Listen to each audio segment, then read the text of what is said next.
ونشهد أن محمدا عبده ورسوله وما توفيقي إلا بالله عليه توكلت وإليه أنيب أعوذ بالله من الشيطان الرجيم بسم الله الرحمن الرحيم إنا أنزلناه في ليلة القدر وما أدراك ما ليلة القدر صدق الله مولانا الكريم ബഹുമാനികളായ സഹോദരങ്ങളെ, ഈ പുണ്യമായ പരിശുദ്ധ റമദാനിൻ്റെ ഈ അവസാനത്തെ വെള്ളിയാഴ്ചയാകുമെന്ന് കരുതുന്ന ഈ വെള്ളിയാഴ്ചയിൽ നാം ഒരുമിച്ച് കൂടിയതും ചെയ്ത സൽക്കർമ്മങ്ങളും നമ്മളുടെ ജുമായും ഖുത്ബയും ദുആയും സൽക്കർമ്മങ്ങളൊക്കെ അല്ലാഹു തആല സ്വീകരിക്കുമാറാവട്ടെ. തെറ്റുകുറ്റങ്ങളൊക്കെ വിട്ടുപുറത്ത് മാപ്പാക്കുമാറാവട്ടെ. നമ്മിൽ നിന്ന് മരിച്ചുപോയ നമ്മുടെ മാതാപിതാക്കൾ, ഇഷ്ടക്കാർ, കുടുംബക്കാർ, നമ്മളെ സ്നേഹിച്ചവർ, സഹായിച്ചവർ, ഭക്ഷണം നൽകിയവർ, നമുക്ക് വേണ്ടി പ്രാർത്ഥിച്ചവർ, ഒരുപാട് ആളുകൾ മരണപ്പെട്ടു പോയവരുണ്ട്. അതേപോലെ എന്നെ ഒരുപാട് സ്നേഹിച്ച, ഞാൻ മൂവാറ്റുപുഴയിൽ നിൽക്കുമ്പോൾ എപ്പോഴും എൻ്റെ കൂടെ തന്നെ ഉണ്ടാകാവുന്ന ബൈക്കുമായിട്ട് ഞാൻ എവിടേക്ക് പോകണമെങ്കിലും കൂടെ കൂട്ടിയിരുന്ന ഒരു നല്ല മനുഷ്യൻ, ഹസനിക്കാന്ന് പറയും, പാവം. അല്ലാഹു തആല ഒരുപാട് പരീക്ഷിച്ചൊരു മനുഷ്യനെ. എത്ര സമ്പാദിച്ച് വീട്ടിൽ കൊണ്ട് കൊടുത്താലും കെട്ടിയോളും മക്കളും സ്വൈരം കൊടുക്കാത്തൊരു മനുഷ്യനായിരുന്നു ഹസനിക്ക. എന്നാലും ക്ഷമിച്ച് ജീവിച്ചൊരു മനുഷ്യൻ. ഇന്നലെ രാത്രി മരിച്ചു. ഇന്നിപ്പോൾ 11 മണിക്ക് മൂപ്പരുടെ മറയടക്കൽ കഴിഞ്ഞു. നമുക്കൊന്ന് മയ്യത്ത് നിസ്കരിക്കണം. അല്ലാഹു തആല അദ്ദേഹത്തിന് പുറത്തു കൊടുക്കുമാറാവട്ടെ. അതേപോലെ ഒരുപാട് ആളുകൾ, ദ്വാരക്കാനുള്ളവരും ഇല്ലാത്തവരും നമുക്ക് വേണ്ടപ്പെട്ടവർ ഒരുപാട് ആളുകളുണ്ടല്ലോ, നമുക്ക് അറിയുന്നവരില്ലാത്തവരും, നമ്മുടെ ചെല്ലനിക്ക, അതേപോലെ ഒരുപാട് ആളുകൾ ഒരു നമ്മുടെ ഒരു പ്രാർത്ഥന പ്രതീക്ഷിച്ചുകൊണ്ട് കഴിയുന്ന ഒരുപാട് നല്ല മനുഷ്യന്മാരുണ്ട്. അല്ലാഹു തആല അവരുടെ ഖബറുകളിലേക്ക് ഈ ദുആ എത്തിച്ചു കൊടുക്കുമാറാവട്ടെ. അവരെ അല്ലാഹു തആല ഈ റമളാനിൽ നരകത്തിൽ നിന്ന് മോചിപ്പിക്കുന്ന ഉത്തക്കായിലും തുലക്കായിലും അല്ലാഹു തആല അവരെയും നമ്മളെയൊക്കെ ഉൾപ്പെടുത്തി അനുഗ്രഹിക്കുമാറാവട്ടെ. ഇത് പരിശുദ്ധ റമളാൻ നമ്മിൽ നിന്ന് വട പറയാൻ പോകുന്ന സമയങ്ങളാണ്. റമളാനിൻ്റെ പുണ്യമായ ആ സമയങ്ങൾ നമുക്ക് നഷ്ടപ്പെട്ടുകൊണ്ടിരിക്കുന്ന ഒരു സമയമാണ്. നമ്മൾ ചെയ്ത അമലുകൾ നമ്മൾ നട്ടിട്ട് അതിൽ വളമിട്ടിട്ട് കള പറിച്ചിട്ട് ഒരുപാട് കാര്യങ്ങളൊക്കെ ചെയ്തിട്ട് ആ നെൽകൃഷി നമ്മൾ ഉണ്ടാക്കിയിട്ട് കൊയ്യേണ്ട സമയത്ത് അങ്ങോട്ട് തിരിഞ്ഞു നോക്കാതെ അതെന്തായിട്ടുണ്ട്, കൊയ്യാനായിട്ടുണ്ടോ, കൊയ്യാൻ പറ്റണ അവസ്ഥയിലാണോ എന്നൊന്നും തിരിഞ്ഞു നോക്കാതെ നമ്മളൊരു കൃഷി ഒഴിവാക്കി പോകുന്ന രൂപത്തിലാണ് പലരുടെയും റമളാൻ നഷ്ടപ്പെട്ടു പോകുന്നത്. അവസാന ഭാഗം ശ്രദ്ധിക്കൂല. അത് പെരുന്നാൾക്ക് ഡ്രസ്സ് എടുക്കലും പെരുന്നാളിൻ്റെ ഒരുക്കമായിട്ടാണ്ട് പോകും. നമ്മൾ ഏറ്റവും ഇപ്പോൾ വിളവെടുപ്പിൻ്റെ സമയം ഇപ്പം ശ്രദ്ധിക്കണം. ഈ റമളാനിലെ 1-ാമത്തെ 10-ലും 2-ാമത്തെ 10-ലും ചെയ്ത അമലുകൾ സ്വീകരിക്കാൻ വേണ്ടി അള്ളാഹിൻ്റെ മുമ്പിൽ കരയുകയും കൈനീട്ടുകയും നമ്മുടെ തൗബ അല്ലാഹുവിൻ്റെ മുമ്പിലേക്ക് സമർപ്പിക്കുകയും നരകത്തുനിന്ന് രക്ഷപ്പെടാനുള്ള ഇത്തുക്കും തൗബയുമായി ബന്ധപ്പെട്ട് ജീവിക്കുകയും ചെയ്യേണ്ട സമയമാണിത്. നമ്മൾ ചെയ്ത അമലുകൾ ഇത് ശരിയായിട്ടുണ്ടോ എന്ന് പരിശോധിക്കേണ്ട സമയം കൂടിയാണിത്. നമ്മൾ കുറേ അമൽ ചെയ്തിട്ട് വലിയ കാര്യമൊന്നുമില്ല. നമ്മൾ ആലോചിക്കേണ്ട അതാണ്. കുറേ നിസ്കാരം, കുറേ നോമ്പ്, കുറേ സ്വതക്ക, കുറേ പുണ്യകർമ്മങ്ങൾ, അത്ര കുറേ ഉണ്ടായിട്ടൊന്നും കാര്യമില്ല. ചെയ്യേണ്ട രൂപത്തിലായിട്ടുണ്ടോ എന്ന് നമ്മൾ എപ്പോഴും പരിശോധിക്കണം. നമ്മൾക്ക് അല്ലാഹു തആല നിസ്കാരം കൊണ്ട് കൽപ്പിച്ചത്, നോമ്പ് നിർബന്ധമാക്കിയത്, സക്കാത്ത് നിർബന്ധമാക്കിയത്, ഹജ്ജ് നിർബന്ധമാക്കിയതൊക്കെ ആ അമല് എന്ന നിലക്കല്ല, അതിനൊരു ഫലമുണ്ട്. ആ നിസ്കാരം, ഉദാഹരണത്തിന് നിസ്കാരത്തെ പറ്റി അല്ലാഹ് പറഞ്ഞെന്താ? പരിശുദ്ധ ഖുർആൻ പറഞ്ഞ ഇന്ന സ്വലാത്ത തൻഹാ അനിൽ ഫഹ്ശായി വൽ മുൻകർ. നിസ്കരിക്കുന്ന മനുഷ്യന് പാപങ്ങൾ ഉണ്ടാകൂല, തിന്മകൾ ഉണ്ടാകൂല, സ്വഭാവ ദൂഷ്യങ്ങൾ ഉണ്ടാകൂല എന്നാ ഖുർആൻ പറയുന്നത്. അപ്പൊ നിസ്കരിക്കുന്നവനിക്ക് അതുണ്ടാവണം. നിസ്കരിക്കുന്നവൻ പിന്നെ പാപിയാവാൻ പാടില്ല. നിസ്കരിക്കുന്നവൻ പിന്നെ തമ്മാടിയാവാൻ പാടില്ല. നിസ്കരിക്കുന്നവൻ അയൽവാസിയെ ഉപദ്രവിക്കാൻ പാടില്ല. നിസ്കരിക്കുന്നവൻ ഗീബത്ത്, നമീമത്ത്, പരദൂഷണം, മറ്റ് അക്രമങ്ങളുമായി നടക്കുന്നവനാകാൻ പാടില്ല. നിസ്കാരം അവനുണ്ടായിട്ടുണ്ടോ അതിന്റെ ഫലമാണ് അല്ലാഹു തആല പരിഗണിക്കുന്നത്. അതുകൊണ്ടാ റസൂലുള്ളാഹി പറഞ്ഞത് മല്ലം തൻഹു സ്വലാത്തുഹു അനിൽ ഫഹ്ശായി വൽ മുൻകർ. വല്ലവന്റെ നിസ്കാരം തിന്മകളെ തൊട്ടും വൃത്തികെട്ട സ്വഭാവങ്ങളെ തൊട്ടും മ്ലേച്ഛമായ പ്രവർത്തനങ്ങളെ തൊട്ടും മറ്റുള്ളവരോട് ദേഷ്യം, വിരോധം, ശത്രുത, അയൽവാസികളെ ഉപദ്രവിക്കുക, പാവങ്ങളെ സഹായിക്കാതിരിക്കുക, ഇങ്ങനെയുള്ള മോശപ്പെട്ട സ്വഭാവം ഒരുത്തന്റെ നിസ്കാരം അവനെ തടഞ്ഞിട്ടില്ലെങ്കിൽ ലം യസ്ദദ് മിനല്ലാഹി ഇല്ലാ ബുഅദ. അവന്റെ ഓരോ നിസ്കാരം കഴിയുമ്പോഴും അവൻ അള്ളാഹുവിൽ നിന്ന് അകന്നങ്ങനെ പോകുന്ന റസൂലുള്ളാഹി പഠിപ്പിച്ചത്. നമ്മൾ നിസ്കരിക്കണത് എന്തിനാ? അള്ളാഹുവുമായിട്ട് അടുക്കാനാണ്. നോമ്പ് നോൽക്കുന്നത് എന്തിനാ? അള്ളാഹുവുമായിട്ട് അടുക്കാനാണ്. സക്കാത്തും ഹജ്ജും ഒക്കെ ഇതിൽ നിന്നൊക്കെ മുതലിനോടും ശരീരത്തോടുമൊക്കെയുള്ള ഈ ആർത്തി വിട്ടിട്ട് അള്ളാഹുവിലേക്ക് അടുക്കാനാണ് നമ്മുടെ എല്ലാ അമലുകളും അള്ളാഹു തആല നമുക്ക് വെച്ചിരിക്കുന്നത്. എല്ലാ ഇബാദത്തിന്റെയും പൊതു ഗുണം അതാണ്. അള്ളാഹുവുമായിട്ട് അടുക്കാന്ന് പറഞ്ഞ അങ്ങനെ നമ്മൾ റാത്തീബിലൊക്കെ ചൊല്ലുന്ന ഒരു ദിക്റുണ്ടല്ലോ, അള്ളാഹു ഹാദിരി, അള്ളാഹു നാദിരി, അള്ളാഹു ഷാഹിദി, അള്ളാഹു മഈ. അല്ലേ? നമ്മൾ ചെല്ലണ ദിക്റാണ്, മൊയ്തീൻ ശൈഖ് ചൊല്ലിയ ദിക്റാണ്. നമ്മക്കത് ചെല്ലാനുള്ള അർഹത ഉണ്ടോ ഇല്ലയോ എന്നുള്ള വേറെ വിഷയം. മൂപ്പര് ചൊല്ലിയ ദിക്റ് നമ്മ ചെല്ലാന്നേ ഉള്ളൂ. അള്ളാഹു ഹാദിരി, അല്ല എന്റെ കൂടെ ഉണ്ട് എന്നാ മൂപ്പര് പറയുന്നത്. അല്ല ഇവിടെ ഹാദിറാണ്. അള്ളാഹു ഹാദിരി, അള്ളാഹു ഷാഹിദി, അല്ല എന്നെ കാണുന്നുണ്ട്, എന്റെ സാക്ഷി അള്ളയാണ്. അള്ളാഹു നാദിരി, അല്ല എന്നെ നോക്കിക്കൊണ്ടിരിക്കുകയാണ് എന്നല്ല. അള്ളാഹു മഈ, അല്ല എന്റെ കൂടെ ഉണ്ട് എന്നായി പറയുന്നത്. എത്ര നല്ല ദിക്റാ. പക്ഷെ അല്ല കൂടെ ഉണ്ട് പറഞ്ഞ എന്താ അർത്ഥം? അല്ല ശരീരം കൊണ്ട് കൂടെ ഉണ്ട് എന്ന് വിശ്വസിച്ചാൽ അപ്പൊ തന്നെ കാഫറാവും. അള്ളാന്റെ ദാത്ത് അള്ളാന്റെ നമ്മളുടെ ഒപ്പം ഉണ്ട് എന്ന് വിശ്വസിച്ചാല് നമ്മൾ അപ്പൊ തന്നെ കാഫറാവും. നഅൂദുബില്ല, അല്ല കാക്കട്ടെ. 100 ശാ തരീഖത്തിൽ, കേരളത്തിൽ 100 ശാ തരീഖത്ത് ഉണ്ടല്ലോ, അതിൽ ഒരു വിഭാഗം അങ്ങനെ വിശ്വസിക്കണവരുണ്ടത്രേ. എല്ലാവരും അല്ല കേട്ടോ. 100 ശാ തരീഖത്തിൽ നല്ല വിശ്വാസക്കാരും സുന്നികളൊക്കെ ഉണ്ട്. ഒരു വിഭാഗം അങ്ങനെ വിശ്വസിക്കണവരുണ്ട്. അതിന്റെ നേതാവിന്റെ പേരൊക്കെ എനിക്കറിയാം, പറയണ മോശമാണ്, കൊണ്ട് ഞാൻ പറയില്ല. അങ്ങനെ അയാൾ അങ്ങനെ എഴുതുന്നതും പ്രസംഗിക്കണമൊക്കെ അല്ല ദാത്ത് കൊണ്ട് തന്നെ കൂടെ ഉണ്ട് എന്ന് അയാൾ എഴുതും പ്രസംഗിക്കുകയൊക്കെ ചെയ്യുന്നുണ്ട്. ഏതാവട്ടെ, അല്ല അവർക്ക് ഹിദായത്ത് നൽകുമാറാവട്ടെ. നമ്മളവരെ കാഫറാക്കുന്ന ആൾക്കാരല്ലല്ലോ, അത് നമ്മുടെ ലക്ഷ്യമല്ല. അപ്പൊ പിന്നെ അള്ളാന്റെ കൂടെ, അല്ല നമ്മുടെ കൂടെ ഉണ്ടാണെങ്കിൽ എന്ത് വേണം? ആ കൂടെ എന്ന് പറയുന്നത് ദാത്ത് കൊണ്ടല്ല, ആത്മാവ് അള്ളാഹുവിലേക്ക് അടുക്കണം. നമ്മുടെ ദേഹമല്ല, ദേഹി അള്ളാഹുവിലേക്ക് അടുപ്പിക്കാൻ വേണ്ടിയാണ് അത് ചെയ്യുന്നത്. ഇന്നല്ലാഹ ലാ യൻദുറു ഇലാ ജിസാദിക്കും വലാ ഇലാ സുവരിക്കും. അള്ളാഹു തആല നിങ്ങളുടെ ശരീരം നോക്കുന്നില്ല, പരിഗണിക്കുന്നില്ല. അല്ല കാണാതിരിക്കൊന്നുമില്ല. അള്ളാഹു തആല ശരീരം പരിഗണിക്കുന്നില്ല. അള്ളാഹു തആല നിങ്ങളുടെ രൂപം പരിഗണിക്കുന്നില്ല. അള്ളാഹു തആല നിങ്ങൾ എന്ത് ജോലി ചെയ്യുന്നു എന്നത് പരിഗണിക്കുന്നില്ല. വലാകിൻ യൻദുറു ഇലാ ഖുലൂബിക്കും. അള്ളാഹുവിന്റെ പരിഗണന നിങ്ങളുടെ മനസ്സിൽ എന്താ ഉള്ളതെന്ന്, നിയ്യത്ത് എന്താണെന്ന്, നിങ്ങൾ ചെയ്യണ അമല് കൊണ്ടുള്ള നിയ്യത്ത് എന്താണ്. നമ്മളിപ്പോ ജുമാ നിസ്കരിച്ചു, നമ്മുടെ നിയ്യത്ത് എന്താ? എന്തായാലും ഈ ജുമാ നേരായി കിട്ടണം, ശരിയായി കിട്ടണം. അല്ലെങ്കിൽ എത്ര ബുദ്ധിമുട്ടിട്ട് നിങ്ങൾ ഇവിടെ ജുമായ്ക്ക് വരില്ലല്ലോ. വേറെ എത്ര ജുമാ ഉണ്ട്. ഇവിടെ ജുമായ്ക്ക് കൂടുന്നത് എന്തുകൊണ്ടാ? പലരുടെ പരിഹസിക്കലും കളിയാക്കലും ഒക്കെ കേട്ടിട്ടായിരിക്കും അവർ പക്ഷെ ഇവിടെ ജുമായ്ക്ക് വരുന്നത്. എന്നിട്ടും ഇവിടെ ജുമായ്ക്ക് കൂടുന്നത് എന്തുകൊണ്ടാ? 100% ഈ ജുമാ സഹിയാണ് എന്ന് ഉറപ്പുള്ളത് കൊണ്ടാണ്. അവരുടെ ജുമാന്റെ കാര്യത്തിൽ എന്തൊക്കെ കുഴപ്പമുണ്ട് എന്ന് ആരൊക്കെ പറഞ്ഞാലും അവർക്ക് പ്രശ്നമല്ല. നമ്മളെ സംബന്ധിച്ചിടത്തോളം നമ്മുടെ ജുമാനെ പറ്റി ചെറിയ ഒരു തെറ്റ് പോലും സംഭവിക്കാതിരിക്കാൻ നമ്മൾ ശ്രദ്ധിക്കും. ആ ഇത്തിബായിൽ അധിഷ്ഠിതമായി റസൂലുള്ള കാട്ടിയ പോലെ സ്വഹാബത്ത് നിസ്കരിച്ചതുപോലെ നിസ്കരിക്കുക. ഒരു മാറ്റവും നമ്മളുടെ വക ജുമായ്ക്കില്ല. എന്തിനാ അത് ചെയ്യണത്?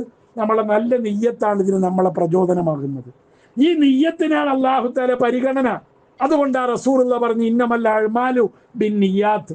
അമലുകൾ പരിഗണിക്കപ്പെടുന്നത്, സ്വീകരിക്കപ്പെടുന്നത് ബിന്നിയ്യാത്തി, അവനവന്റെ നിയ്യത്ത് പരിഗണിച്ചിട്ടാണ്. നമ്മുടെ നിയ്യത്ത് എത്ര കടുപ്പുണ്ട്, നിയ്യത്ത് എന്താന്ന് നോക്കണം. ഈ നിസ്കാരമായാലും നോമ്പായാലും ജുമായായാലും എല്ലാം അല്ലാഹു തആല പരിഗണിക്കുന്നത് നമ്മുടെ വലാകിൻ യൻദുറു ഇലാ ഖുലൂബിക്കും, നമ്മുടെ കൽബിന്റെ അവസ്ഥ എന്താന്ന് നോക്കിയിട്ടാണ്. അതുകൊണ്ടാണ് അല്ലാഹു തആല പറഞ്ഞത് ഖദ് അഫ്ലഹ മൻ സക്കാഹ. നമ്മൾ ഓതിയല്ലോ, ഖദ് അഫ്ലഹ, വിജയിച്ചു, തീർച്ചയായും വിജയിച്ചിരിക്കുന്നു. മൻ സക്കാഹ, ആ കൽബിനെ, മനസ്സിനെ ശുദ്ധിയാക്കിയവൻ വിജയിച്ചിരിക്കുന്നു. ആ കൽബിനെ ക്ലീൻ ആക്കിയവൻ വിജയിച്ചിരിക്കുന്നു. വഖദ് ഖാബ മൻ ദസ്സാഹ, ആ കൽബിനെ, ആ മനസ്സിനെ ചളി പുരട്ടിയവൻ, ആ മനസ്സിനെ മലിനമാക്കിയവൻ പരാജയപ്പെട്ടിരിക്കുന്നുവെന്നാണ് ഖുർആൻ പറഞ്ഞത്. അപ്പൊ വിജയിക്കണമെങ്കിൽ എന്ത് വേണം? നമ്മുടെ കൽബ് ക്ലീൻ ചെയ്യാൻ നമുക്ക് കഴിയണം. അതിനാണ് നോമ്പ്, അതിനാണ് നിസ്കാരം, അതിനാണ് ഹജ്ജ്, അതിനാണ് സ്വതക്ക, അതിനാണ് സക്കാത്ത്. ഈ കൽബ് ക്ലീൻ ചെയ്യാൻ നമുക്ക് കഴിയുമ്പോഴാണ് ഇതിന് കഴിയുന്നത്.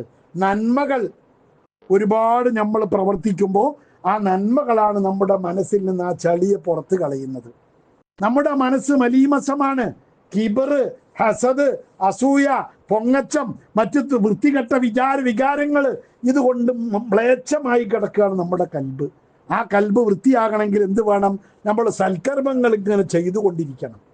മാലിന്യങ്ങൾ കൂടുമ്പോഴോ നമ്മുടെ മനസ്സ് മലിനമായി. ഇനി നമ്മൾ ദ്വാരുന്നിട്ട് കാര്യമില്ല, ഖുർആൻ ഓതിയിട്ട് കാര്യമില്ല, ദിക്ർ ചൊല്ലിയിട്ടൊന്നും ഒരു കാര്യമില്ല. ആ നിലയിൽ അവസ്ഥയിൽ വരുമ്പോഴാണ് ഇന്ന സ്വലാത്ത തൻഹാ അനിൽ ഫഹ്ശായി വൽ മുങ്കർ, നമ്മുടെ ഈ തിന്മകളിൽ നിന്നൊക്കെ നമ്മൾ തടയുന്ന ഒരു നിസ്കാരമായി മാറാൻ നമുക്ക് കഴിയും.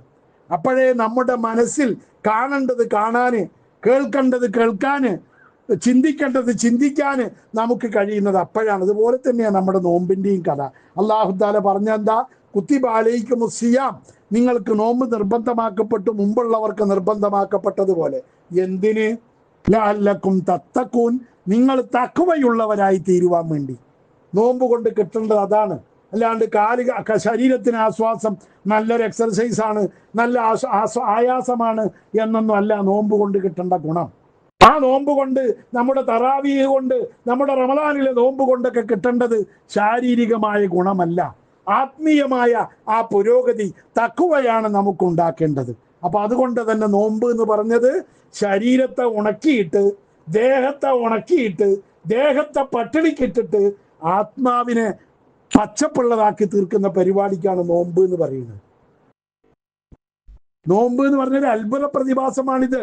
അതുകൊണ്ടായത് മറ്റുള്ളവർക്ക് ഉൾക്കൊള്ളാൻ കഴിയാത്തത്. നോമ്പെന്ന് പറയുന്നത് സാധാരണ ഒരു ഇബാദത്ത് പോലെയല്ല. ലോകത്ത് മനുഷ്യന്റെ ഏറ്റവും വലിയ പ്രശ്നം വിശപ്പാണ്, പട്ടിണിയാണ്. വിശക്കുമ്പോഴാണ് മൃഗങ്ങൾ അക്രമാസക്തരാകുന്നത്, അല്ലേ? മൃഗങ്ങൾ ആക്രമിക്കുന്നത് എപ്പോഴാ? ഒരു കടുവന്റെ മുന്നിലൂടെ ഒരു മുയൽ ഇങ്ങനെ പോവുകയാണ്. മൂപ്പരപ്പ തിന്നിട്ട് വയറ് നിറച്ചിട്ട് ഇങ്ങനെ വിശ്രമിക്കുക. അപ്പൊ കണ്ണ് തുറന്നു നോക്കുമ്പോൾ ഒരു മുയല് തൊട്ട് മുമ്പിൽ എത്തിയിട്ടുണ്ട്. എന്നാ കടുവ എന്താ ചെയ്യുക? അതേപോലെ കണ്ണങ്ങോട്ട് ചുമ്മും. ഞാൻ കണ്ടിട്ടില്ല, നിന്നെ പോയിക്കോന്ന്, കാരണം എനിക്കിപ്പോ വിശപ്പില്ല. വിശക്കുമ്പോ മാത്രമേ കടുവകൾ അക്രമാസക്തരാകുള്ളൂ. മനുഷ്യനോ? വിശന്ന പച്ച പാവോണ്, ഒരു ബലാത്സംഗവും ചെയ്യൂല, ഒരു കൊള്ളയും ചെയ്യൂല, ഒരു കൊലയും ചെയ്യൂല. വിശപ്പ് മാറുമ്പോഴാണ് ആരാ അക്രമാസക്തനാകുക? മനുഷ്യൻ അക്രമാസക്തനാകുന്നു. നേരെ തിരിച്ചാണ്. ഇതാണ് മൃഗവും മനുഷ്യനും തമ്മിലുള്ള വ്യത്യാസം. നമ്മൾ വിശപ്പ് മാറുമ്പോ അക്രമാസക്തരാകും. അതേവരെ നമുക്ക് പ്രശ്നമില്ല. നമുക്ക് വിശക്കുമ്പോ നമുക്ക് ആവശ്യം എന്താ? എപ്പോഴും ഏത് മനുഷ്യന്റെ മുമ്പിലും ഗാന്ധിജി പറഞ്ഞ പോലെ വിശക്കുന്നവന്റെ മുമ്പിൽ അപ്പത്തിന്റെ രൂപത്തിൽ പ്രത്യക്ഷപ്പെടാനേ ദൈവത്തിന് ധൈര്യം വരൂ എന്നാണ് ഗാന്ധിജി പറഞ്ഞത്. സത്യമല്ലേ അത്? വിശക്കണവന്റെ മുമ്പിൽ ഓടക്കുഴലും പിടിച്ചിട്ട് ശ്രീകൃഷ്ണൻ വന്നാ മോന്തയ്ക്ക് ഒന്നാണ് കൊടുത്തിട്ട് പോയിട്ട് ഇഡ്ഡലിയും സാമ്പാറുമായിട്ട് വാടാന്ന് പറയില്ലേ? അതേ പറയൂ. സാക്ഷാൽ കരുണാകരൻ പോലും അങ്ങനെയല്ലേ പറയാ? വിശക്കുമ്പോ ഇഡ്ഡലിയും സാമ്പാറാ വേണ്ടി വരിക, അല്ലാതെ ഗുരുവായൂരപ്പന്റെ ഓടക്കുഴലല്ല അവിടെ വേണ്ടത്. വിശക്കുന്ന മനുഷ്യന്റെ പ്രശ്നം വിശപ്പാണ്, ഭക്ഷണമാണ് ആവശ്യം. ആ ഭക്ഷണം കഴിച്ചു കഴിയുമ്പോൾ വിശപ്പ് മാറുമ്പോഴാണ് ഇനി കിടക്കാൻ പറ്റുന്ന ഒരു സ്ഥലം വേണം. ആ കിടന്നാൽ മാത്രം പോരാ, കിടക്കാൻ പറ്റുന്ന സ്ഥലവും ബെഡൊക്കെ കിട്ടിയാൽ ഇതൊരു സുഖമല്ല. ഇനി കൂട്ടത്തിലൊരു പെണ്ണിനെയും കൂടി കിട്ടുകയാണെങ്കിൽ സൗകര്യമായിരുന്നു എന്ന് ഗണേഷ് കുമാറൊക്കെ ചിന്തിക്കും പോലെ അങ്ങനെ ചിന്തിക്കണത് എപ്പോഴാ? ഈ വിശപ്പ് മാറുമ്പോഴാ ഈ പ്രശ്നങ്ങളൊക്കെ വരുന്നത്. അതുകൊണ്ട് വിശക്കണം. അതാ ഇസ്ലാം നമ്മളെ പഠിപ്പിക്കുന്നത്. ജാഹിദു അൻഫുസക്കും, അല്ലാഹുവിന്റെ റസൂല് പറഞ്ഞു, നിങ്ങൾ നിങ്ങളുടെ ശരീരത്തോട് യുദ്ധം ചെയ്യണം.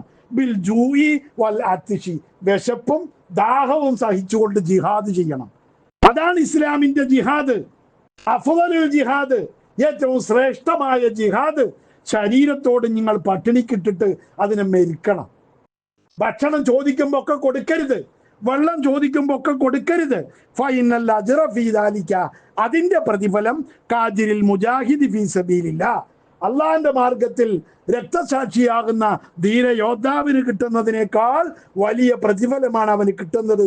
വഅന്നഹു ലൈസ മിൻ അമലിൻ അഹബ്ബ ഇലല്ലാഹി മിൻ ജൂഇൻ വഅത്ഷിൻ, ദാഹത്തെക്കാളും വിശപ്പിനേക്കാളും വലിയൊരു ജിഹാദും വലിയൊരു ശ്രേഷ്ഠമായ അമലുമില്ല. അള്ളാഹ്ക്ക് അതിലേറെ ഇഷ്ടപ്പെട്ടൊരു അമലുമില്ല. അപ്പൊ നമ്മൾ പട്ടിണി കിടക്കുകയാണ്. ആർക്ക് വേണ്ടി? അള്ളാഹ്ക്ക് വേണ്ടി. നിയ്യത്താണ് ഇവിടെ സൽക്കർമ്മത്തിന്, ഇവിടെ പ്രതിഫലത്തിന് അർഹനാക്കുന്ന നിയ്യത്താണ്. നിയ്യത്തില്ലെങ്കിൽ ഈ അമൽ കൊണ്ട് യാതൊരു കാര്യമില്ല. ഉണ്ടോ? ഒരു ഫലമില്ല. എൻ്റെ അടുത്ത വീട്ടിൻ്റെ തൊട്ട പിന്നിൽ പ്രകാശം പറഞ്ഞൊരു ചെക്കുണ്ട്. അവൻ്റെ മകള് 7ാം ക്ലാസ്സിൽ പഠിക്കണ വൈഗ എന്ന് പറയുന്ന പെൺകുട്ടിക്ക് ഒരു നോമ്പ് പിടിക്കണം. ഈ റമദാനിലുണ്ടായ സംഭവം പറയുന്നത്. അപ്പോൾ ക്ലാസ്സിലെ ടീച്ചറും കുട്ടികളൊക്കെ പറഞ്ഞത്ര നോമ്പ് പിടിക്കാൻ. അങ്ങനെ ഇപ്പോൾ നിയ്യത്ത് ആരോ എഴുതി കൊടുത്തിട്ടുണ്ട്, നിയ്യത്ത് എഴുതി വിട്ടിട്ടുണ്ട്. പിന്നെ അൽബക്കറ, ഏറ്റവും വലിയ സൂറത്ത് ഓതണം എന്നൊക്കെ എത്ര പറഞ്ഞ് പേടിപ്പിച്ചിരിക്കണം. ഏതായാലും ഇപ്പോൾ നോമ്പ് തോറ്റു. അപ്പോൾ എൻ്റെ ഭാര്യ നോമ്പുണ്ട് എന്ന് അറിഞ്ഞപ്പോൾ വൈകുന്നേരം നോമ്പ് ഓർക്കാനുള്ള സാധനങ്ങളൊക്കെ അങ്ങോട്ട് കൊണ്ട് കൊടുത്തു, ഉണ്ടാക്കിയൊക്കെ അവിടെ കൊണ്ട് കൊടുത്തു. അങ്ങനെ പിറ്റേ 2 ദിവസം കഴിഞ്ഞിട്ട് കിണറിൽ വെള്ളം മുക്കാൻ വന്നപ്പോൾ ഞാൻ ചോദിച്ചു, അല്ല വൈക നോമ്പ് എങ്ങനെ ഉണ്ടായിരുന്നു ചോദിച്ചു ഞാൻ ഇവളോട്. അതിലിപ്പോൾ പറയാണ് എൻ്റെ ഇനി ഞാൻ ജീവിതകാലത്ത് നോമ്പ് പിടിക്കൂല, എനിക്ക് മരിച്ചു തന്നെ ഞാൻ വിചാരിച്ചു പോയി, ഞാൻ ജീവൻ ഉണ്ടാകുന്ന എനിക്ക് ഉറപ്പില്ലായിരുന്നു, എന്നാലും ഞാൻ ആ സമയം വരെ പിടിച്ചു നിന്നു. ഈ നിലയിൽ വിഷമം സഹിച്ചിട്ട് 31 നോമ്പ് പിടിക്കണ ഈ ഉമ്മാനെയൊക്കെ സമ്മതിക്കന്നെ വേണം എന്നും പറഞ്ഞിട്ട് എൻ്റെ ഭാര്യനെ പറയണം. 31 നോമ്പ്, അവൾക്ക് 29 ഉണ്ടാവുള്ളൂ എന്നൊന്നും അറിയില്ല. 31 നോമ്പ് പിടിക്കണം, ഇമ്മാനെയൊക്കെ സമ്മതിക്കന്നെ വേണം. ഇന്നതായാലും ഞാൻ നോമ്പ് പിടിക്കൂല എന്ന് അവള് പറഞ്ഞത്. അതാ നമ്മുടെ നോമ്പ്. നമ്മളെ നെയ്യത്താണ് അവിടെ പ്രധാനം. നമ്മൾ തിരിച്ചറിയണം. ഈ നെയ്യത്ത് നോമ്പ് കഴിഞ്ഞാലും വേണം, റമദാൻ കഴിഞ്ഞാലും വേണം. ഈ നെയ്യത്താണ് നമ്മളെ നേർമാർഗത്തിലേക്ക് നയിക്കുന്ന, നമ്മളാക്കി തീർക്കുന്നത് ഈ നോമ്പാണ്. അതുകൊണ്ടാണ് റസൂലുള്ളാഹി സ്വല്ലല്ലാഹു അലൈഹി വസല്ലം തങ്ങൾ പറഞ്ഞത്, ഇന്നലി കുല്ലി ഷൈഇൻ സക്കാത്ത്. എല്ലാ വസ്തുക്കൾക്കും ഒരു ക്ലീനിങ്. സക്കാത്ത് പറഞ്ഞ വാക്കിന്റെ അർത്ഥം ക്ലീനിങ്, ശുദ്ധീകരണം എന്നൊക്കെ തന്നെയാണ്. എല്ലാത്തിനും ഉണ്ടൊരു ശുദ്ധീകരണം. വ സക്കാത്തുൽ ജസദി, ശരീരത്തിന്റെ ക്ലീനിങ് എന്ന് പറയുന്നത് അസ്സൗമു, അത് നോമ്പാണ് എന്ന് റസൂലുള്ളാഹി തങ്ങൾ പറഞ്ഞ ഹദീസ് ഇബ്നു മാജ ഉദ്ധരിച്ചതായിട്ട് കാണാം. അപ്പൊ അതുകൊണ്ട് നമ്മൾ ആ നിലയിൽ ഈ നോമ്പിന്റെ വലിപ്പം ഉൾക്കൊണ്ടവരാണ്, ആ നോമ്പ് പിടിച്ചവരാണ്. 10-23 ദിവസം അല്ലാഹു തആല സ്വീകരിക്കുമാറാവട്ടെ. ഈ നോമ്പ് എല്ലാവിടെയും ഉണ്ട്. ഈ നോമ്പ് പക്ഷപാതമുള്ള നോമ്പല്ല. രാജകൊട്ടാരത്തിന്റെ സമ്പൽ സമൃദ്ധിയിലും നോമ്പുണ്ട്. അവിടെയും ഇതേപോലെ തന്നെ ഈ 13.5 മണിക്കൂർ ഇവർ പട്ടിണിയാണ്. രാജകൊട്ടാരമാണ്, അവിടെ പട്ടിണി ഇല്ലാത്ത വീടാണ് വിചാരിച്ചിട്ട് നോമ്പാവണോ? 13.5 മണിക്കൂർ നേരം ആ രാജകൊട്ടാരത്തിന്റെ സമ്പൽ സമൃദ്ധിയിലും ചെറ്റക്കുടിലെ ദാരിദ്ര്യത്തിലും കർഷക തൊഴിലാളിയുടെ കുടിലിലും തത്വജ്ഞാനിയുടെ കൂടാരത്തിലും സമ്പന്നരുടെ രമ്യഹർമ്മങ്ങളിലും തൊഴിലാളിയുടെ കൂരകളിലും നോമ്പുണ്ട്. എല്ലാവരുടെയും നോമ്പ് ഒരേപോലെ തന്നെയാണ്. എന്താ ഈ ഒരേപോലെ വരണതിന്റെ കാരണം എന്നറിയാം നിങ്ങൾക്ക്? അപ്പോഴേ മറ്റുള്ളവരെ നമുക്ക് മനസ്സിലാവൂ. എന്താണ് ദാരിദ്ര്യം, എന്താണ് പട്ടിണി, എന്താണ് ദാരിദ്ര്യം എന്ന് തിരിച്ചറിയാൻ നമുക്ക് കഴിയുന്നത് അപ്പോഴാ. അതുകൊണ്ടാണ് റസൂലുള്ളാഹി തങ്ങൾ പറഞ്ഞത്, ലാ യർഹമുല്ലാഹു മൻ ലാ യർഹമുന്നാസ്. ആ നിലയിൽ മനുഷ്യനെ തിരിച്ചറിഞ്ഞ് കാരുണ്യം വരുമ്പോഴല്ലാതെ, കരുണയുടെ പ്രതീകങ്ങളാകുമ്പോഴല്ലാതെ നിങ്ങളെ അല്ലാഹു തആല പരിഗണിക്കില്ല. അള്ളാഹുവിന്റെ റഹ്മത്ത് നിങ്ങൾക്ക് കിട്ടൂല.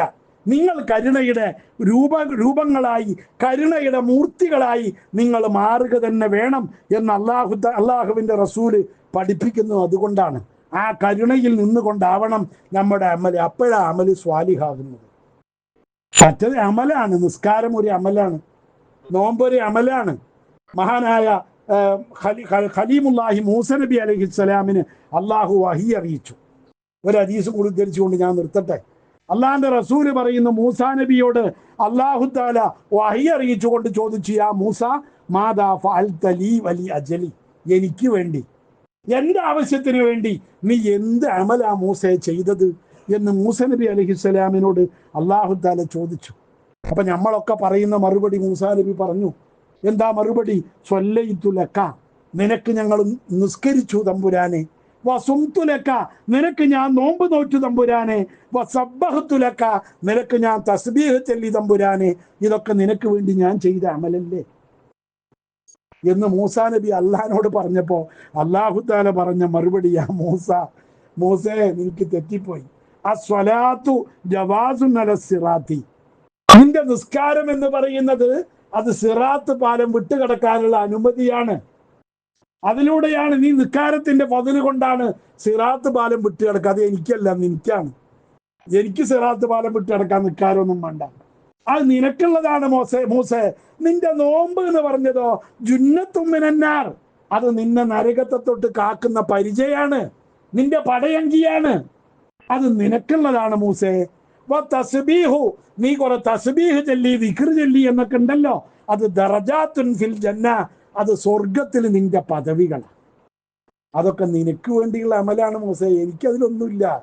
നീ എനിക്ക് വേണ്ടി വല്ല അമലും ചെയ്തിട്ടുണ്ടോ എന്നാണ് ഞാൻ ചോദിക്കുന്നത്. അല്ലാഹു തആല ചോദിച്ചു, മൂസേ നീ പറയുന്ന അമലുകളൊന്നുമല്ല ഞാൻ ഉദ്ദേശിക്കുന്നത്. ഹൽ അമിൽത അമലൻ സ്വാലിഹൻ, നീ അമലും സ്വാലിഹ് ചെയ്തിട്ടുണ്ടോ എന്ന് അല്ലാഹു തആല ചോദിച്ചു.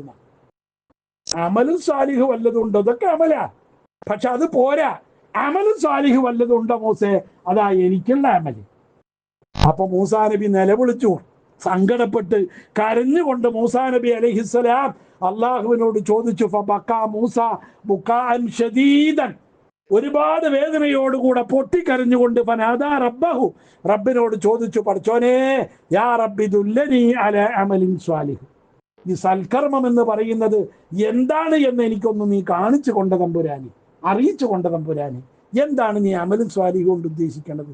ഞാനത് ചെയ്യാം, എനിക്ക് അറിയില്ല തമ്പുരാനെ എന്ന് മൂസ നബി അലൈഹിസ്സലാം ചോദിച്ചപ്പോ അല്ലാഹു തആല പറഞ്ഞു കൊടുത്തത് നിസ്കാരവും തറാവീഹും നോമ്പും സക്കാത്തും ഹജ്ജുമല്ല. പിന്നെന്താണ് അവിടെ നമ്മൾ പഠിക്കേണ്ടത്? അല്ലാഹു തആല പറഞ്ഞു കൊടുക്കുന്നത് ഹല്ല ശിബഅത ജാഇഅ, വിശന്നവന് നീ ഭക്ഷണം കൊടുത്തിട്ടുണ്ടോ മൂസേ? വിശന്നവന് ഭക്ഷണം കൊടുത്തിട്ടുണ്ടോ? വസഖൈത അത്ശാന, ദാഹിക്കുന്നവന് നീ വെള്ളം കൊടുത്തിട്ടുണ്ടോ മൂസേ? അല്ലാഹു തആല ചോദിച്ചതാണ് മൂസാ നബിയോട്. ഇത് ഞാൻ ഈ ഡയറിയിൽ ഇങ്ങനെ എഴുതി വെച്ചുകൊണ്ടിരിക്കുക. ഇന്നലെ 2 മണിക്ക് ഉച്ചയ്ക്ക് 2 മണി കഴിഞ്ഞ് നല്ല വെയിലല്ലേ, അപ്പൊ ജനലിലൂടെ ഞാൻ പുറത്തേക്ക് ഇങ്ങനെ നോക്കിയപ്പോൾ പുറത്തെ ടാപ്പിന്റെ അവിടെ പക്ഷി വന്നിട്ട് നോക്കിയിട്ട് പോവുകയാണ് വെള്ളം ഉണ്ടോന്ന്. കാരണം സാധാരണ ഞാൻ വെള്ളം വെക്കലുണ്ട്, ഒരു പ്ലാസ്റ്റിക്കിന്റെ പാത്രത്തിൽ വെള്ളം നിറച്ച് വെക്കലുണ്ട്, അത് ചെയ്തിട്ടില്ല, മറന്നുപോയി. അപ്പൊ പക്ഷി വന്ന് നോക്കിയിട്ട് തിരിച്ചുപോയി. അപ്പൊ ഞാൻ എഴുത്ത് അവിടെ നിർത്തിയിട്ട് ഈ വാക്ക് അവിടെ എഴുതി വെച്ചിട്ട് ഞാൻ പോയി ആ ബക്കറ്റിൽ വെള്ളം നിറച്ച് അവിടെ വെച്ചിട്ട് വന്നിട്ടാണ് പിന്നെ ബാക്കി എഴുതിയത്. അത് അവരുടെ അവകാശമാണ്, ആ പക്ഷികളുടെ അവകാശമാണ്. അത് ആര് വന്ന് കുടിച്ചോട്ടെ, നായോ പട്ടിയോ ആര് വന്ന് കുടിച്ചാലും നമുക്ക് കിട്ടുന്ന സ്വതക്കയാണ്. നമ്മൾ ആലോചിക്കണം. അതാ മൂസാ നബിയോട് അല്ലാഹു തആല ചോദിച്ചത്. വിശന്നവർക്ക് ഭക്ഷണം കൊടുത്തിട്ടുണ്ടോ മൂസേ? ദാഹിച്ചവന് വെള്ളം കൊടുത്തിട്ടുണ്ടോ മൂസേ? വകസൗത ഉരിയാന, നഗ്നനായ വസ്ത്രമില്ലാത്തവന് വസ്ത്രം കൊടുത്തിട്ടുണ്ടോ മൂസേ? വനസർത്ത മദ്ലൂമ, ആക്രമിക്കപ്പെടുന്നവനെ നീ സഹായിച്ചിട്ടുണ്ടോ? അക്രമിയുടെ കയ്യിൽ പിടിച്ച് അവനെ രക്ഷപ്പെടുത്തിയിട്ടുണ്ടോ മൂസേ? അല്ലാഹു അക്രം ആലിമ, ഏതെങ്കിലും ഒരു പണ്ഡിതനെ, ഒരു ആലിമിനെ നീ ബഹുമാനിച്ചിട്ടുണ്ടോ മൂസേ? ഫഹാദ അമലുൻ സ്വാലിഹുൻ, ഇതാണ് സൽക്കർമ്മം, ഇതിനാണ് അമലുൻ സ്വാലിഹ് എന്ന് പറയുക. ഷഫീഉനാ റസൂലുള്ളാഹി, അല്ലാഹു തആല പറഞ്ഞതെന്ന് പ്രവാചകർ സ്വല്ലല്ലാഹു അലൈഹി വസല്ലമ തങ്ങൾ പഠിപ്പിച്ചു. ഈ പഠിപ്പിച്ച അമലുകളുടെയൊക്കെ പ്രത്യേകത എന്താ നമ്മളൊന്ന് ആലോചിക്കണം. എന്താ അതിൻ്റെ പ്രത്യേകത? ഈ പറഞ്ഞതൊക്കെ വിശന്നവന് ഭക്ഷണം കൊടുക്കുക, ദാഹിച്ചവന് വെള്ളം കൊടുക്കുക, വസ്ത്രമില്ലാത്തവന് വസ്ത്രം കൊടുക്കുക, ഒരു ആലിമിനെ ബഹുമാനിക്കുക എന്നൊക്കെ പറഞ്ഞതൊക്കെ എങ്ങനെയാണ് അമലിൻ്റെ പ്രത്യേകത? നമ്മൾ ചെയ്യുന്ന പ്രവൃത്തി മറ്റൊരാളിലേക്ക് വിട്ടുകിടക്കുകയാണ്. ഒരാൾ ഒരു ദിവസം 1000 റക്അത്ത് നിസ്കരിച്ചു. കൊച്ചിയിലൊരാൾ 1000 റക്അത്ത് ഒരു ദിവസം നിസ്കരിച്ചു. അയൽപക്കത്ത് താമസിക്കുന്ന ആർക്കെങ്കിലും അതുകൊണ്ട് വല്ല ഉപകാരം ഉണ്ടാവുമോ? ഒരു ഉപകാരമില്ലാതെ അയാൾക്ക് കിട്ടിയാൽ കിട്ടി, പോയാൽ പോയി. പക്ഷെ ഒരു 1000 ഉറുപ്യ സദക്ക ചെയ്തു ഒരാൾ, എന്നാലോ? അല്ലെങ്കിൽ ഒരാൾക്ക് ഭക്ഷണം വാങ്ങിക്കൊടുത്തു, അല്ലെങ്കിൽ ഒരു പാത്രത്തിൽ നല്ല വെയിലല്ലേ, കാട്ടുന്ന പക്ഷികളും ഒക്കെ ഇറങ്ങി വരുന്ന സമയമല്ലേ, അപ്പൊ അതുകൊണ്ട് വെള്ളം കുടിച്ചോട്ടെ കൊണ്ട് ഒരു മണ്ടിയിൽ കുറച്ച് വെള്ളമാക്കി വെച്ചു. ഇതിന്റെ ഫലം ആരിലേക്ക് വിട്ടുകിടക്കും? വേറെ ജീവികളിലേക്ക് വിട്ടുകിടക്കും. അതുകൊണ്ട് തന്നെ നിസ്കാരമായാലും നോമ്പായാലും സക്കാത്തായാലും ഹജ്ജായാലും ഒക്കെ അതുകൊണ്ട് നമുക്ക് കിട്ടുന്ന ഉണ്ടാകേണ്ടത് ഈ കാരുണ്യമാണ്. ഇതൊക്കെ മറ്റുള്ളവരിലേക്ക് നമ്മുടെ അമലുകൾ വിട്ടുകടത്താൻ വേണ്ടിയുള്ള കാരുണ്യത്തിലേക്ക് നമ്മുടെ മനസ്സിനെ കൊണ്ടുപോകുക. അതാ നോമ്പുകാരന്റെ അവസ്ഥ. നോമ്പ് തോൽക്കുന്ന ഒരു മനുഷ്യന് എത്രമാത്രം മനസ്സിൽ കാരുണ്യം ഉണ്ടാവും? ഞാൻ നീട്ടി പറയണ്ടല്ലോ, ഞാൻ ചുരുക്കട്ടെ. അപ്പൊ അതുകൊണ്ട് നമ്മൾ ആ നിലയിൽ ആ നിലയിൽ നമ്മൾ ചെയ്യുന്ന അമല് മറ്റുള്ളവരിലേക്ക് വിട്ടുകിടക്കണം. അപ്പോഴാണ് അമൽ കൊണ്ട് ഫലം ഉണ്ടാകുക. ഇമാം അബൂ ഹുറൈറ റളിയല്ലാഹു അൻഹു തങ്ങളെ തൊട്ട് ഇമാം ബുഖാരി തന്റെ അദബുൽ മുഫ്രദിൽ ഉദ്ധരിക്കുന്ന ഒരു ഹദീസ്, റസൂലുള്ളാഹി തങ്ങളോട് വന്നിട്ട് ആളുകൾ പറഞ്ഞു, നബിയെ ഇന്ന ഫുലാനത്തൻ, ഒരു പെണ്ണുണ്ട് ഞങ്ങളുടെ അയൽവക്കത്തൊരു ഉമ്മമ്മണ്ട്, നല്ല ഉമ്മമ്മയാണ്, തഖൂമുൽ ലൈല, രാത്രി മുഴുവൻ നിന്ന് നിസ്കരിക്കുന്ന ഒരു തള്ള, രാത്രി മുഴുവൻ നിസ്കരിക്കും. വതസൂമുൻ നഹാറ, പകൽ മുഴുവൻ നോമ്പ് തോൽക്കുന്ന ഒരു പെണ്ണാണ് ആ പെണ്ണ്. മാത്രമല്ല വതഫലു വതസദ്ദഖു, അവളെ ഒരുപാട് സൽക്കർമ്മങ്ങൾ ചെയ്യാറുണ്ട്, ഒരുപാട് സദക്ക ചെയ്യാറുണ്ട്. അങ്ങനത്തെ ഒരു പെണ്ണുണ്ട് ഞങ്ങളുടെ അയൽവക്കത്ത്. പക്ഷേ വതൂദി ജിറാനഹാ ബിലിസാനിഹ, അവൾ അവളുടെ നാവ് കൊണ്ട് അയൽവാസികളെ എങ്ങനെ ദ്രോഹിക്കും. അയൽവാസികൾക്ക് സ്വൈരം കൊടുക്കൂല, ചീത്ത പറഞ്ഞിട്ടും അല്ലെങ്കിൽ കല്ലെടുത്തിട്ടും ചപ്പ് ചവറ് വാരി അവിടെ കൊണ്ടിട്ടിട്ടും. അങ്ങനെ അയൽവാസികളെ എങ്ങനെയൊക്കെ ദ്രോഹിക്കാൻ പറ്റും?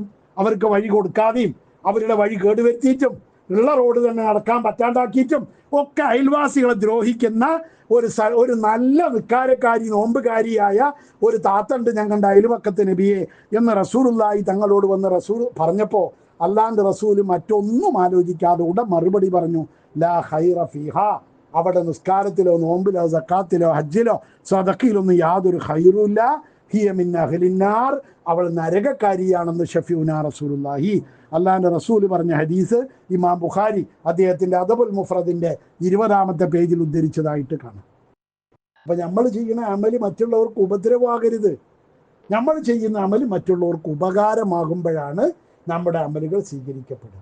അല്ലാതിരുന്നാൽ ഒരു അമലിനും നമുക്ക് കൂലി കിട്ടാത്ത അവസ്ഥ വരും. അത് വരാതിരിക്കാൻ നമ്മളെല്ലാവരും ശ്രദ്ധിക്കണം.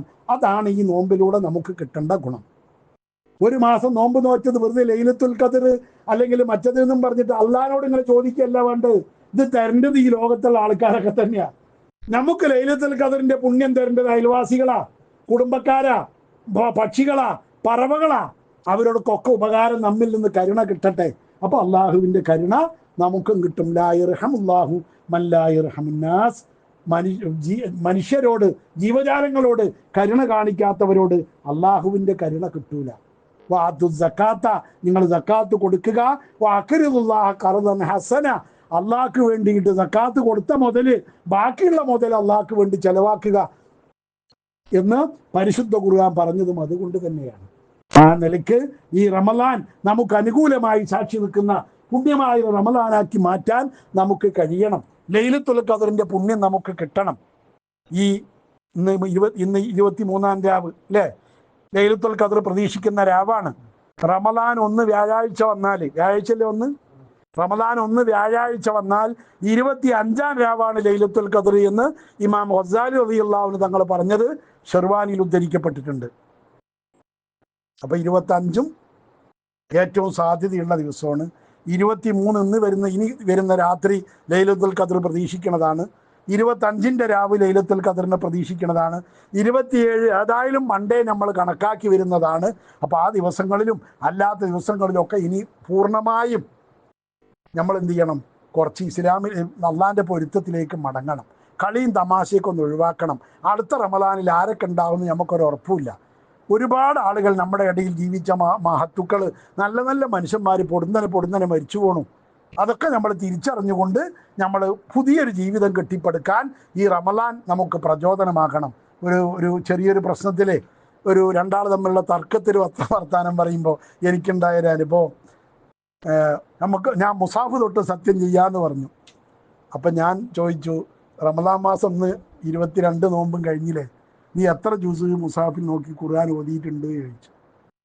അപ്പോൾ അത് ഓതിയിട്ടൊന്നുമില്ല. എന്നാൽ പിന്നെ നിനക്ക് ഖുർആനിൽ തൊടാനുള്ള അധികാരമില്ല. നീ ഖുർആനിൽ തൊട്ട് സത്യം ചെയ്യണതിന് വിലയില്ല. ആദ്യം നീ ഖുർആൻ ഓതാൻ തുടങ്ങുക. ഇനി 5-6 ദിവസം കിട്ടുമല്ലോ, ആ ദിവസമെങ്കിലും ഒന്ന് ഖുർആൻ ഓതിയിട്ട് നന്നാകാൻ നോക്ക്. നമ്മൾ ഖുർആൻ സത്യം ചെയ്യാനുള്ള സാധനമൊന്നുമല്ല ഖുർആൻ, അത് ഓതാൻ വേണ്ടി നമുക്ക് അല്ലാഹു തആല തന്നതാ. നമ്മൾ ആദ്യത്തെ പ്രസംഗത്തിൽ പറഞ്ഞല്ലോ. അപ്പോൾ ഖുർആൻ ഓതുക, ദിക്ർ ചെല്ലുക, മൊബൈൽ പൂർണ്ണമായി ഉപേക്ഷിക്കുക. അള്ളാന്റെ റസൂല് റമദാനിലെ അവസാനത്തെ 10 ചെയ്യണ പണി വഷദ്ദൽ മിസ്റ എന്ന ഹദീസിലുള്ളത്, അരമുണ്ട് മുറുക്കി ഉടുക്കുന്ന ഹദീസ്.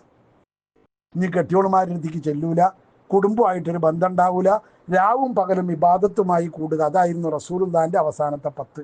നമ്മൾ അങ്ങനെ ആവുക. അള്ളാഹു തആല തൗഫീക്ക് നൽകുമാറാവട്ടെ. പള്ളിയിൽ ഇത്തികാഫുമായിട്ട് ഇരുന്നിട്ടും അള്ളാഹുവിനെ പറ്റിയുള്ള ചിന്തയിലും ദിക്റിലും ഖുർആനോത്തിലും ഒക്കെയായി സമയം ചെലവഴിക്കുക. അള്ളാഹു സ്വീകരിക്കുമാറാവട്ടെ. റബ്ബനാ തഖബ്ബൽ മിന്നാ ഇന്നക അൻതസ് സമീഉൽ അലീം വഗ്ഫിർ ലനാ വലിവാലിദീനാ യാ ഗാഫിറൽ മുദ്നിബീൻ. നമ്മുടെ മരിച്ചുപോയ ആളുകൾക്ക് അള്ളാഹു മഗ്ഫിറത്ത് നൽകുമാറാവട്ടെ. ഈ റമളാൻ നമുക്ക് അനുകൂലമായി സാക്ഷി നിൽക്കുന്ന റമളാനാക്കി അള്ളാഹു കബൂൽ ചെയ്യുമാറാവട്ടെ. ഈ പുണ്യ റമളാനിൻ്റെ ബർക്കത്ത് കൊണ്ട് നമുക്ക് നമ്മുടെ കുടുംബത്തിൽ ഐശ്വര്യം പ്രദാനം ചെയ്യുമാറാവട്ടെ. ദീർഘായുസ്സും ആഫിയത്ത് നൽകുമാറാവട്ടെ. റബ്ബനാ തഖബ്ബൽ മിന്നാ ഇന്നക അൻതസ്